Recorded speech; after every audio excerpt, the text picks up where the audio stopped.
on the News Channel 5 network. This is Score on Business. Hey, welcome to Score on Business. I'm Pete Hendricks, a serial entrepreneur and your host for today. So many prospective entrepreneurs aren't sure where to start, so we're going to start providing a tip on each show. Also, Score offers low-cost classes and no-charge counseling specifically to guide folks through thinking about starting and succeeding in business. The first step would be either attending our Start Your Business workshop or reaching out to Score for an initial appointment. Buying a franchise will be a good choice for many, though make sure to do your homework. We provide low-cost seminars most Saturdays and some evenings.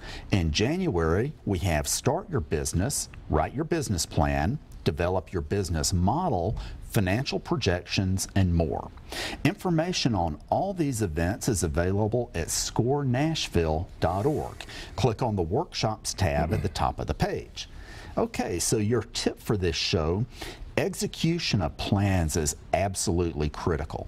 Many entrepreneurs, myself included and especially me, have multiple ideas each day. Recognize that you can't do everything. Develop a plan based on customer wants and needs, including a path for profitability. Then the plan, of course, is the easy part. Executing the plan on a daily basis is hard and is where success comes from. Finally, you may consider membership with the National Federation of Independent Businesses. They're based here in Nashville, and they are our voice to politicians. This isn't a paid advertisement. I'm a member and would encourage everybody to do that. And funny, that's kind of a great segue because actually we have the National Federation of Independent Businesses here today. This is Jim Brown, and Jim is the state director for Tennessee. So you're the primary person interacting with the government on behalf of small business. I am, and thanks for having me on again, Pete. Thank you for being here. We have 7,500 members in Tennessee. We have 350,000 across the country, and we're a general interest advocacy group, and I lobby here at the state level, and we obviously have lobbyists also at the federal level. But we take the pulse of our membership, and we bring that information to the legislators, and we're very transparent. We make it public. Well, I'll tell you, the reason I'm such a fan of the National Federation of Independent Businesses is most entrepreneurs don't have time to be involved in lobbying and politics and all of that, and you know, you're either at the table or on the menu. That's true, and that we've said that before, I believe, maybe on the show, and you know, it's easy. You've heard this as well. You can break a stick pretty easily, but it's tough to break a bundle. So some of these small businesses, and again, we represent retailers and wholesalers and manufacturers, and a lot of those folks, they just don't either have lieutenants to really run the business. They can't leave the shop, but they know that they're the government, state, federal, local governments are passing things that could potentially be onerous to them, harmful. So we're their eyes and ears, and you know, we make sure that their voice is being heard. We're called the voice of small business, is our moniker.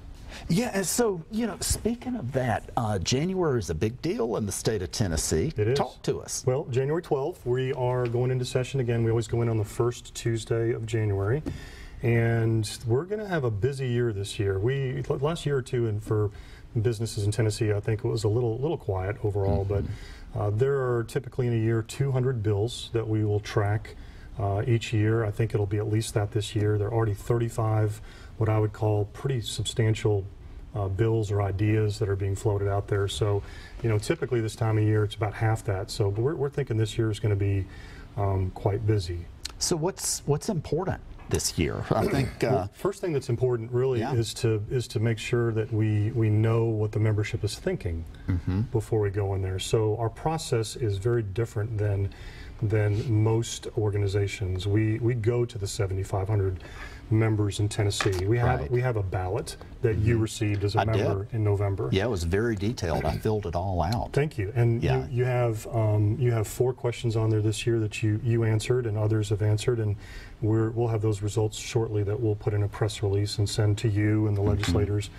and let them know. But it's one member, one vote. You have the same vote as a small business owner as our member that has a manufacturer that has 500 employees down in Chattanooga.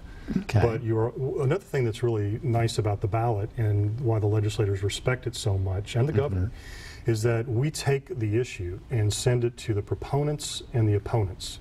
So there is one particular issue on the ballot this year that I sent to the Bar Association, to the trial lawyers, to folks like that to make sure their view was accurate, and then to the other side, the folks that are pushing for some reforms that they may or may not like, but making sure that their side was represented. And we made some tweaks based on some feedback and got the question very fair and balanced. Perfect. So, well, let's take a quick break and we'll be right back and talk some more. Great. Sounds good. Yeah.